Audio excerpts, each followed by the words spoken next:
Hi there. I'm Smita Murthy, Managing Partner at Opencliff Partners. We're a product advisory and consulting firm. We help startup founders and CEOs scale up products through advisory and interim or fractional product leadership.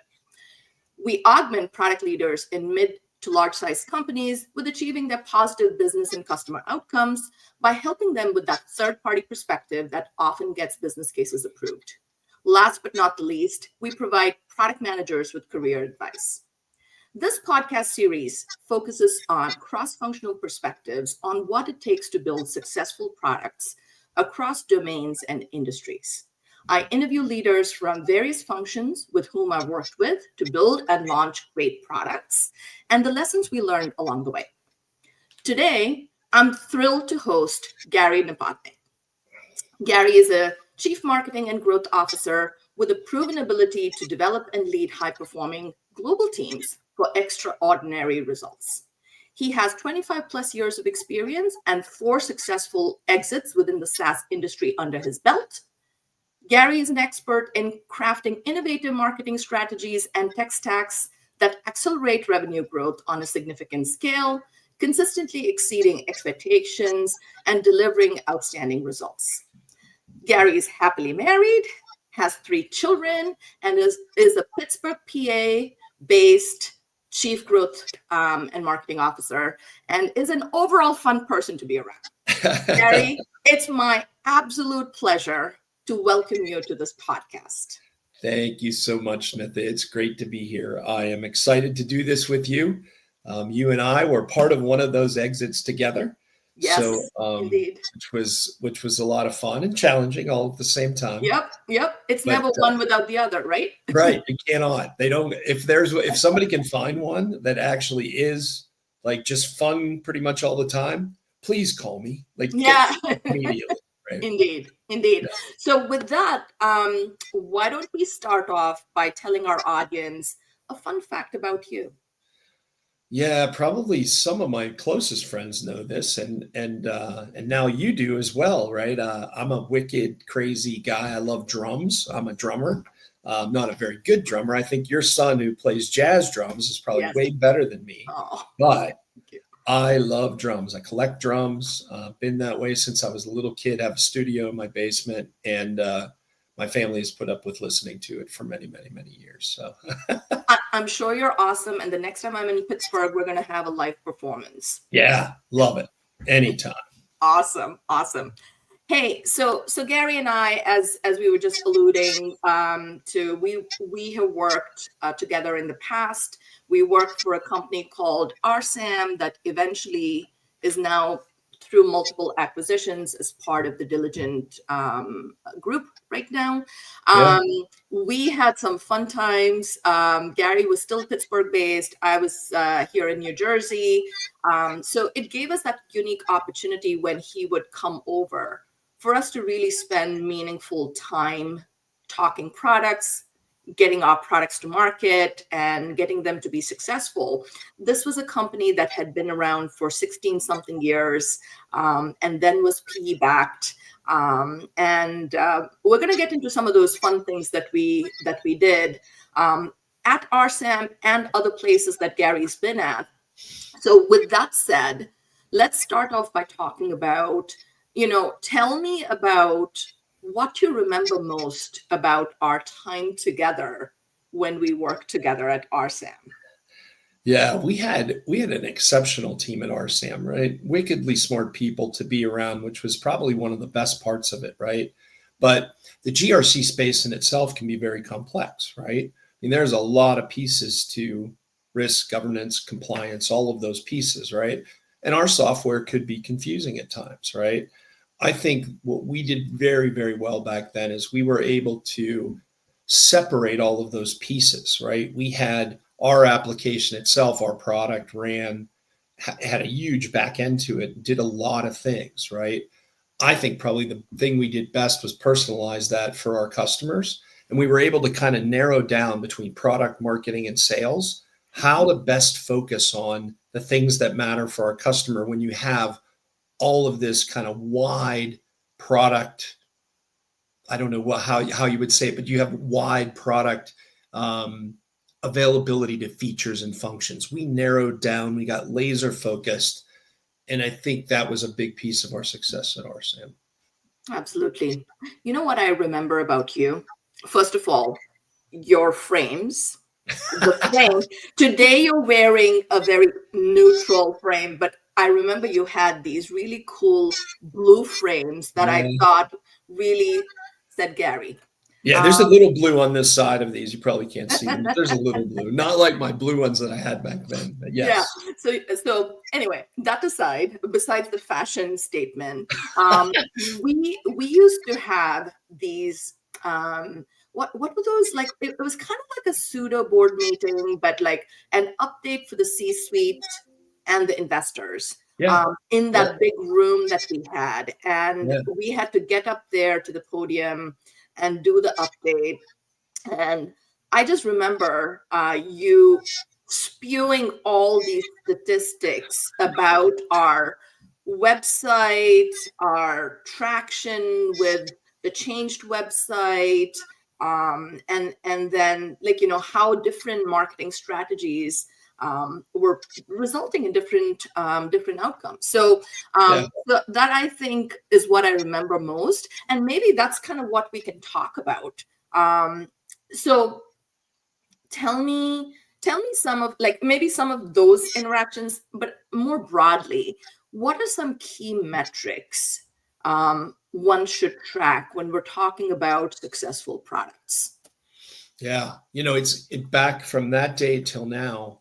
It's so funny to say I was a senior vice president of marketing at that day. I'm a CMO now, and it has changed drastically over the last couple of years, right?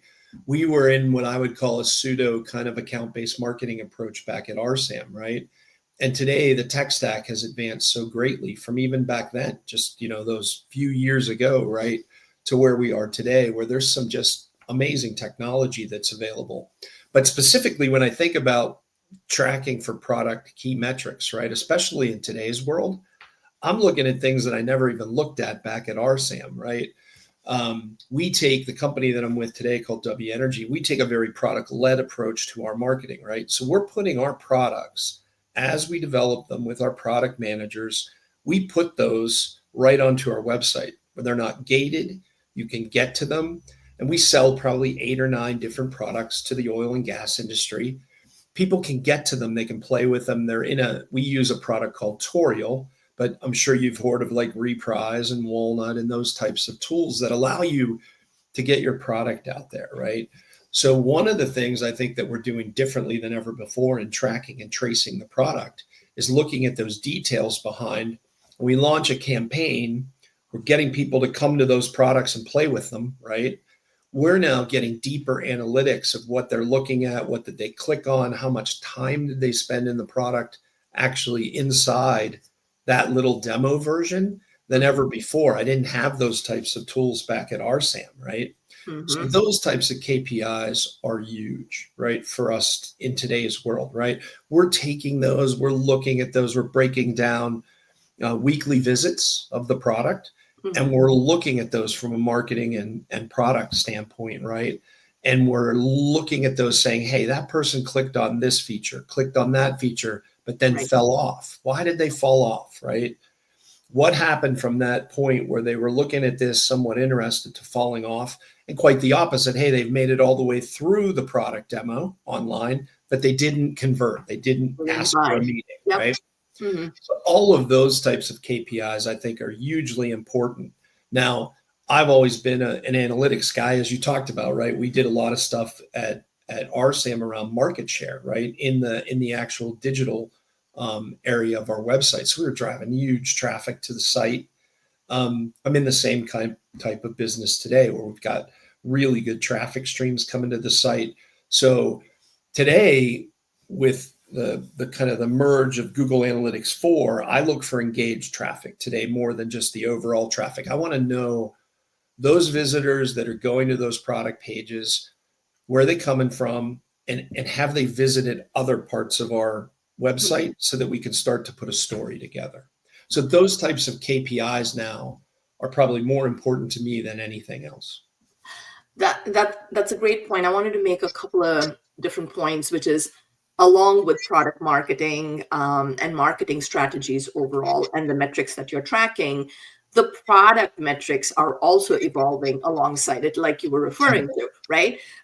Software is no longer built without instrumentation. Instrumentation used to be a work stream for me a few years ago, where we're like, okay, part of the roadmap, here's a work stream called instrumentation, so we can actually figure out where people clicked, where they spent their time, what they did, etc. But now it's sort of like a basic requirement, Yeah. much like security in your code, Yeah. or whatever, right? It's a basic requirement as we build products, which actually help feed some of those campaign metrics when we have this product out generally available. Yeah. So that's one thing I wanted to talk about. The second thing I wanted to talk about is the you talked about where did they come? Did they come to different parts of the website? So content-based marketing, is that still huge? As in, so let's say you're a small or mid-sized business, Sure. and you're trying to drive traffic to your website so that eventually it becomes not just a click through, but actually a purchase, so a conversion. Yep. So content-based marketing, obviously, companies like HubSpot and such have really proven that out, saying this is really what works for SMBs. Yeah. Is that strategy still relevant for larger size businesses, or are the tactics different based on the size of the business? Yeah, I think it's different, right, based on the size of the business. And the other piece that I'd add into how you get to the strategy, at least this has been my approach, right, is looking at the overall two pieces of that, looking at your addressable target market and really starting to hone in on the personalization that you want to get at that level, right? I think it's very difficult today, even when product management, product marketing, product and marketing are working together as a team very well. It's still hard to get people to fill out forms, right? And to convert in the old kind of HubSpot inbound model, right? That's tough, right? Today, I think, and you'll hear me say this probably 100 times throughout this podcast we're doing together, right? Today is about personalization, right?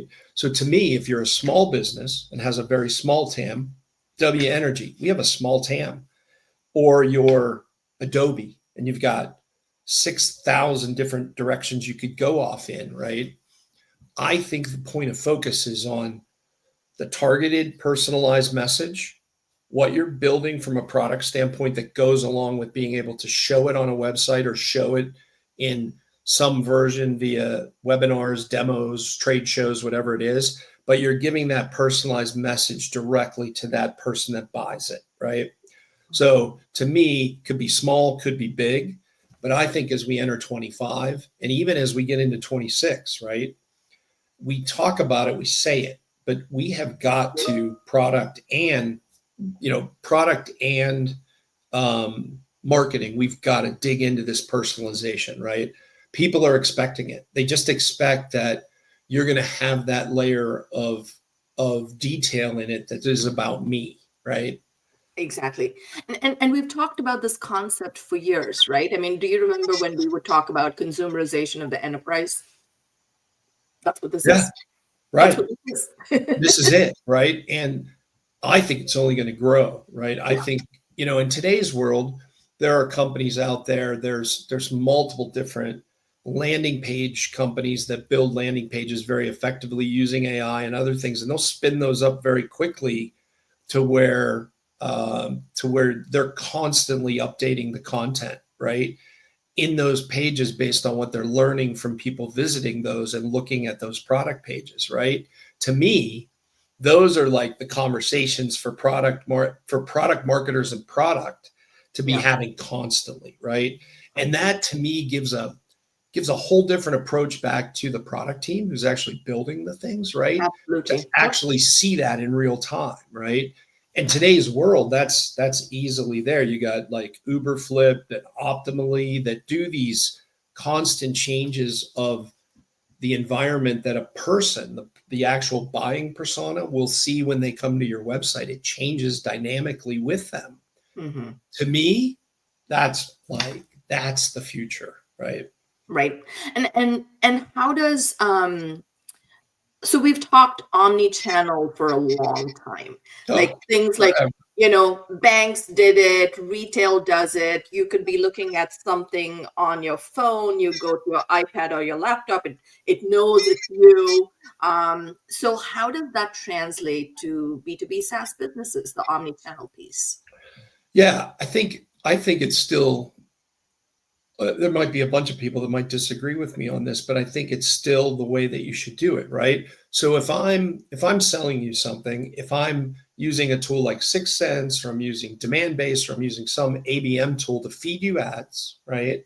Yeah. So you're seeing those if you're checking your ESPN scores at home on Sunday night to see how well you did in fantasy, to wherever you're going to start getting tracer tracking ads coming to you that we're serving you, right? As one channel, right? Just to see if we could get your interest in a small little ad that's Yeah. in 50 different sizes coming at you from various directions. Everybody has that happening to them, right? And then you click on one of those. Then what happens next is now you're going to start to see some things in your LinkedIn piece, right? So you'll see a digital channel of LinkedIn. And I think that the general goal for product and for marketing is that we walk that through the buyer journey with you, and that you see those things from various areas. And then all of a sudden, oh, you're at this conference and I see you there. That eventually we keep you at top of mind so that, hey, the day that whatever it is that we're trying to pitch them on, be it GRC or oil and gas accounting software, or creative software like Adobe, right? That you're like, hey, I know Adobe. I'm going to go to the Adobe site and I'm going to buy that, right? So the omni-channel piece is still very much alive. I completely agree. In fact, like as you know, I've spent a few years in healthcare life sciences, and it's very relevant there too, right? 100%. Because patients, they're served up ads on TV. You see all these ads on TV, and then when you're talking to your doctor, the doctor has been given all that information also by the sales rep, for example, Oh, right? yeah. Or through any website that they may have gone to. So it all comes together. I see it very relevant across industries right now, the omni-channel piece. So that's pretty cool. I've always been fascinated at how that works, Yeah. um, because it's pretty cool how we've figured that out over time. I'm fascinated by it, and you already know this about me. That spins my propeller. This is a quick story about that, right? So I don't know that this is true. It might be totally coincidental, right? So it was last year. I was trying to plan a trip for my wife and I to go to the Bahamas real quick, to go to like one of the resorts in the Bahamas. Quick trip down. It's easy to get to, right? So we have streaming services on all of our TVs, right? That we use. We don't really have cable anymore in our home, right? But it's all attached to the same Wi-Fi, right? So I'm searching the heck out of that, right? On my, in between meetings, I'm looking for the best deal to get to the Bahamas, right? I start seeing ads for sandals on my television when I'm watching TV at night. And I'm like, I've never seen a sandals ad, right? Then I start seeing stuff for Bahamar, right? And I start thinking to myself, are they now tracking me? And can they actually send me personal ads through streaming advertising in my home? Right. That's a whole different level of crazy to me. Right. Yep, Like that I never even thought about. And I did a little research in it. It is possible. it is So possible. it Yeah. could have been somewhat like coincidental. I don't think so. I don't think so. And there's a lot of devices listening. Yeah. How many devices do we have around the house that are have conversational UI? Yeah. So they're absolutely listening. So fascinating stuff. We're living a very fun era of marketing for Oh, sure. it's crazy. This is fun times. Yep. Yep. For sure. Yeah. So so think back over your career and tell me, what was your most favorite B2B enterprise SaaS product, and what made it what made it your favorite, and if you could do something different with how that was marketed or launched, what would you do different? Oh my, That's a that loaded was question. Sorry. that's a no. I love it. That's a great question. Look, so the largest exit that I've been a part of was a company called Solutionary. Back many, many years ago, it was in Omaha, Nebraska. We were one of the first global managed security services providers. So this was in IT security, right? But this was a while ago, right? And we grew that business substantially. Now, it was one of those time and places, right? We had a great product, we had a great services team, and it was when information security was starting to come to life for real, like where you had to have it, right?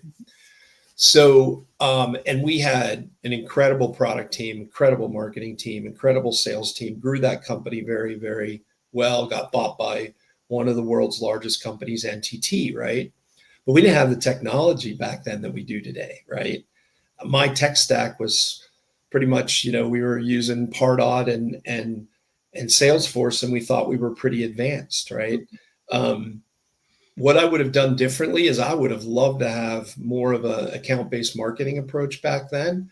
We might have been able to be grown a lot faster than what we were at that time.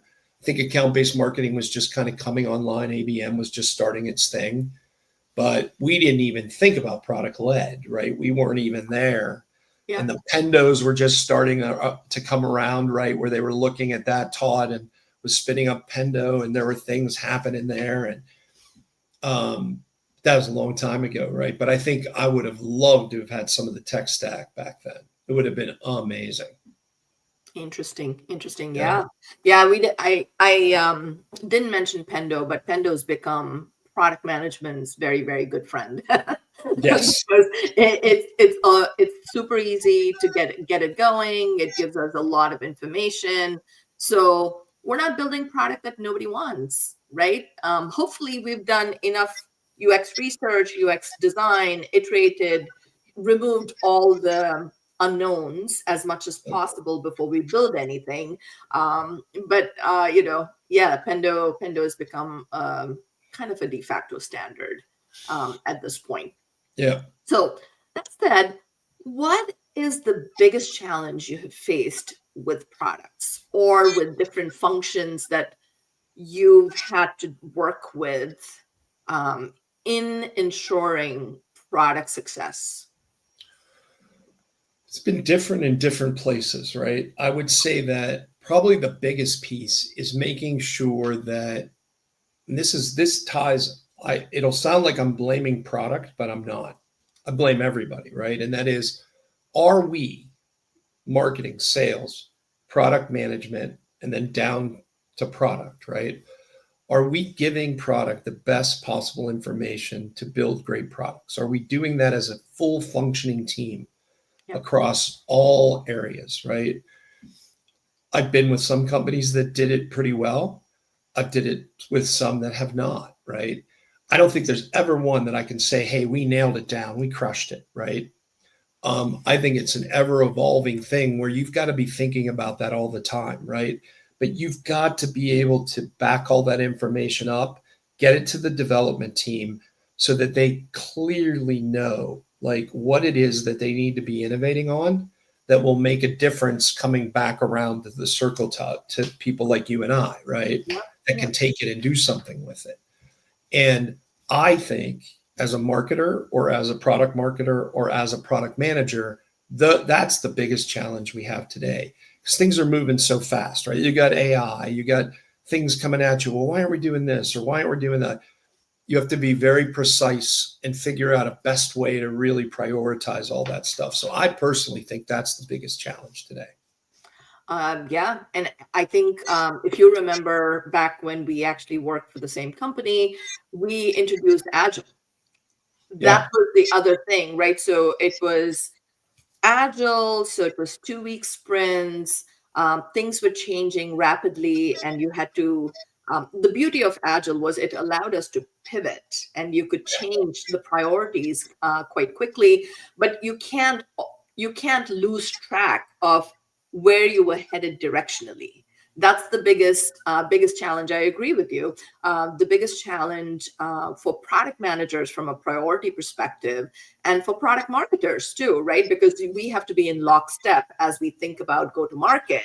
And actually, one of my previous guests, Gary, was talking about. He reminded me about when we used to do product management way back when, where go to market was sort of like the separate function. Yeah. We didn't think about marketing until the product was ready, which, by the way, it was waterfall, and which meant your definition of requirements happened at point A. Yeah. Yeah. 9 to 12, maybe 18 months later, out came the baby. And then we're like, oh, by the way, we need to market this. And Yeah. the market had changed in that time period, right? 100%. So Yeah. so I think the fact that product management and marketing are attached at the hip a lot more is, I think, a good thing. Just because that way everyone's in lockstep on what's happening, what's changing, and how does that inform the tactics that we need to employ to ensure product success.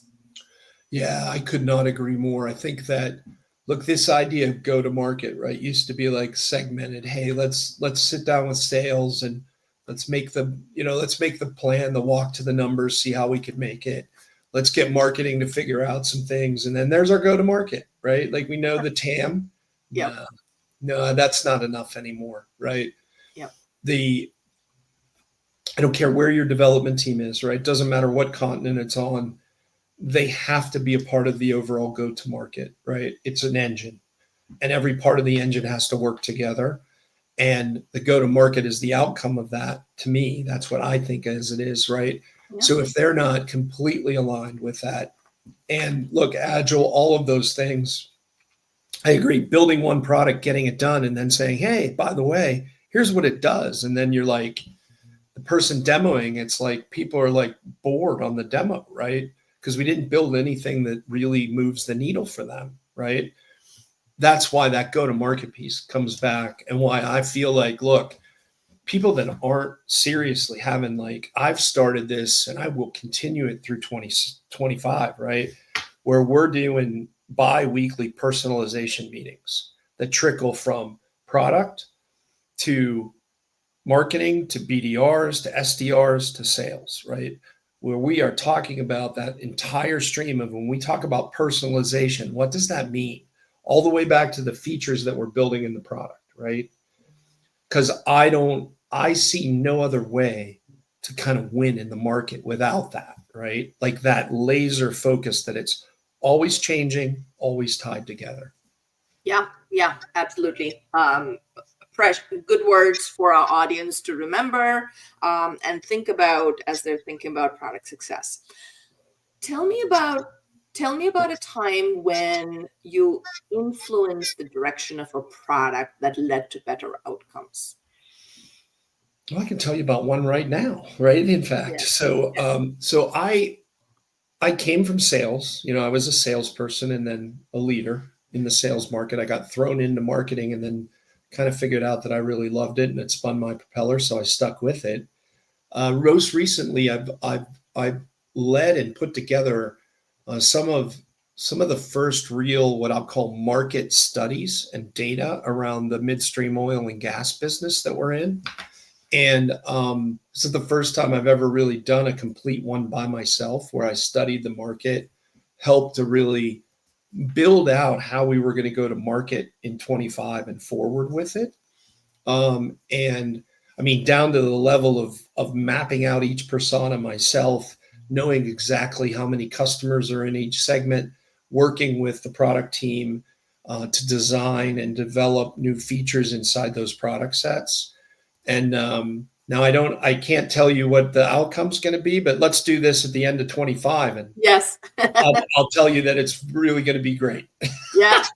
That's awesome. But like, it was fun for me to actually do that from the ground up. That's probably more of a product role typically, right, than it is a marketing role. But I felt compelled to do it because I wanted to be attached to it. I wanted to feel attached to it so that it wasn't just handing it off to a product person to do. I wanted to know it myself. Awesome. I love that for so many reasons. I think, when I reflect back on all the different products that I've built or maintained, because not always do you get to build a brand new product, right? Yeah, right. Sometimes you have legacy products that you have to maintain. My favorite roles are when all the different functions are connected and we all have the same clear objective. So it's Yeah. in perfect harmony, Yeah. right? And of course, you're going to have hiccups along the way. But when everybody's aligned to the same end goal, those hiccups can be dealt with. Yeah. It's not difficult to work through those. Yeah, they're much easier to overcome than surprises, right? I Correct. mean, that's the worst part. Like we talked about with a waterfall type approach, you build it, you go to market with it, and be like, well, that demo fell flat. Oh, well, now what the hell are we going to do, right? Like, what's next, right? Like, Yeah. where if you're working through it, you're going to have hiccups, but at least you're going to know. You'll kind of be in the stream of it, right? Absolutely. Absolutely. So we kind of touched upon AI earlier in the context of like changing requirements. AI is happening, all these different things, AI, Gen AI, that's changing how we build products and things like that. But it obviously has a huge impact on marketing. Yeah. So tell me how Gen AI or Gen AI is changing what you do, and how is it helping? What are some myths? What are your thoughts on that? I think I'll be one of these people that will say it's never going to replace like a person in marketing or in product, right? I don't Yeah. truly don't believe that, right? Yep. Now, I will say that what it does do for at least for all of the things that we do, and I'll talk about a couple specific things that we use it for, is that it gives you more power than you ever had before to become better at what you do, right? As a marketer, as a product person, Yep. it just increases your efficiency at rates that we had never even really thought about, right? Now, we use a pretty advanced tech stack that has a lot of AI built into it. We're a 6 Sense house, so we use 6 Sense. 6 Sense drives our complete buyer journey using AI modeling, and it's modeling against what's actually in our Salesforce database, what our ad stream revenue is doing with it, and it's actually being able to give us predictions on what accounts will progress forward and eventually get into pipeline, right? Pretty cool stuff, Pretty right? cool. Yeah. And very useful for forecasting, modeling, and planning, right? We use a product called Qualified on our website, an AI chatbot. Builds its own language model of your website, and in its basic, it answers questions.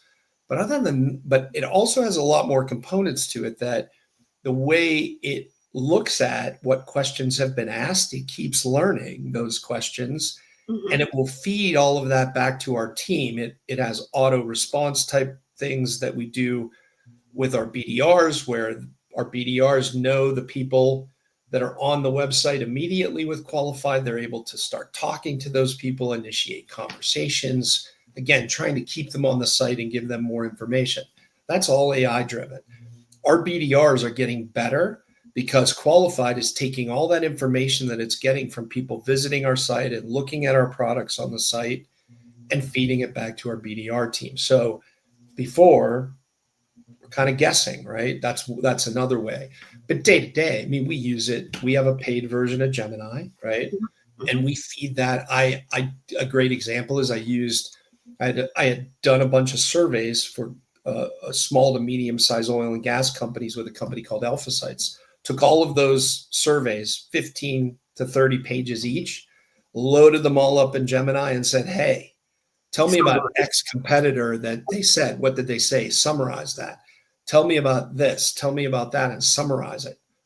Where did we ever have that opportunity before to get that You kind have to of manually do it. Right. cut and paste into Excel and hope for the best, right? Hope for the best. So Yeah. look, I don't think it's like, hey, create me a white paper on this topic or create me a blog. Yeah, it will do that. Is it going to be good? Yeah, it'll be okay, but it's not going to be as good as a subject matter expert. With their insights. Yeah. Yeah. I was just going to ask you about content generation, because that's one thing, I see LinkedIn posts, right? I'm always tempted to ask ChatGPT, especially on an off day, to give me, how do I best post this, right? And then you start to see a pattern across different posts. 100%. It has those icons. It doesn't have Smitha's voice coming through or Yeah. Gary's voice coming through, right? So I think, like, I was like curious if, have you used Gen AI to get like a baseline content for anything that you're doing, and then personalize and then add your SME thoughts into it? Have you? I'd be lying if I told you we don't, because we Yeah, do, right? yeah, And the thing that I don't think we'd ever do is repost it just out of that way, right? correct. Now, and again, this is not truly omni-channel, but I think of it kind of as. So look, I think about all of the social media platforms, be it X, Instagram, Facebook, LinkedIn. Let's just say that you're in a business, high volume business. I'm not, right? But you got to use all of those channels, right? You got to use those social media channels. I think that if you are in that high volume business that crosses over all social, that you should have an AI bot that's doing that work, right? At the same time, you're filling in as another channel the more personalized message with it, just because it would be very difficult to keep up, right? If you're running across all of those channels constantly, where you're selling more of like an individual product, it's probably not going to be a software product, right? But it'd be more like, something that you use every day or something, right? I do see there's like really good use cases for that, to have very quick, very useful social content that's just pushing constantly, just streaming. And then filling in with really much better content that may have been started at AI Gen, but then taken to a personal level from a subject Right. matter expert. Right. I agree with you 100%. I am guilty of asking ChatGPT to generate a post for me, and then I was like, doesn't sound like me at all. Yeah. It did a good job. I'm not gonna say it did a bad job, Right. but and it's pretty good when what it spits out, you tell it to refine it a certain way. Or if you say this is for a LinkedIn post, it will actually make it more professional. Yeah. But at the same time, the the authentic voice is lost somewhere in the mix. So no, I love that. That's why Okay. I know there are people that will disagree with me, guaranteed, that, hey, Yeah. marketing, I'm sure there's people out there that believe that marketing or product management or product marketing could go away eventually. I just don't see that happening, Yeah, honestly. me I either. just don't. Me either. I think of AI and Gen AI as augmenting and making routine things more efficient Yeah. for us. But the human intelligence, that's I don't think that's going away anytime soon. We buy from people, right? We buy Yeah, cars from people. We absolutely. buy stuff from people. We buy everything that we consume is usually by a person. You're buying, even if you're at Walmart, you're buying it from somebody, right? So Correct. that overall feeling of being able to, have that interaction with a person, and I don't care if that's through good content or personalization through a customer support person, right? It has to be real and it has to be human. So that's I could be wrong. Maybe someday we'll all just be sitting around. We'll be by your fireplace back there hanging out, without a job, but I don't think. Yep. I'm sorry if you're hearing our leaf blowers, but of course it had to be when we're recording that I have Today. my leaf blowers doing a fantastic job right by my window. But uh, I love it. I love it. all Yeah, right, I'm at the top of my office here, and it's usually in the summer cutting grass, right? I'm on a customer call doing a demo, whatever, right? And all of a sudden, like, oh, the guys are cutting the grass right now, right? Seriously. All right, but the good thing is we're almost at the end of our conversation. Any book recommendations that you have for our audience? Yeah, I think, look, if I'm thinking through it, right, it's the same recommendation I'm giving myself this year, right? As we go into 25, right? I think that 25 should be the year of really learning deeply about what your customers are getting from whatever it is you're selling and the value they're getting for it. I think 25 is that year. I think we got to make 25 the year of the customer for real. I'm pushing this hard with my own team, right? That this year, I want to make our campaigns different. I want to not just say that we're making them customer centric. I actually want to do it. And I want to make sure that in everything that we're doing, that we're taking a moment to dice and slice it down to it really being something of value to the customer. I know it's easy to say it, right? Oh, we got to have value-based content. We have to have value-based pitches. We got blah, blah, blah. No, I really want to do it this year. So my advice is it won't be easy, right? But I think as we get to 25 into 26, 27, it'll be worth it. So that's my advice. Personalization. Yep, makes sense. Is there a particular book that you're reading that you would recommend to our audience? And I don't know the gentleman's name. I just used this in a presentation last week. It's I don't remember his name specifically, but it's called Exit Ready Marketing.